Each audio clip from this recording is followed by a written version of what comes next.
আমরা আল্লাহর কসম করে বলছি, যদি বাংলাদেশের তাওহীদি জনগণ একটাবার জেগে ওঠে, এর আগের মানুষরা তো পালানোর পথ পেয়েছে, আপনারা কিন্তু পালানোর পথে পাবেন না ইনশাআল্লাহ।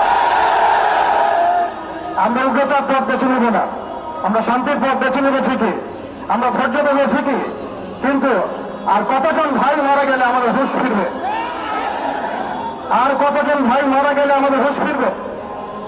আমরা আমাদের ঊর্ধ্বতন কর্তৃপক্ষকে বিনয়ের সাথে অনুরোধ করব, যারা বিরতি করে আমাদের মুসলিম ভাইদেরকে এভাবে রাস্তার মধ্যে কুপিয়ে হত্যা করেছে, জবাই করেছে, এরকম নৃশংস শয়তানি এবং সন্ত্রাসী কর্মকাণ্ডের তীব্র নিন্দা এবং প্রতিবাদ জানানোর পাশাপাশি আমরা এর উপযুক্ত বিচার দাবি করি। এখানে অনেক মুরব্বীকেরাম আছেন, আমি ছোট মানুষ, বেশি কথা বলতে যাচ্ছি না।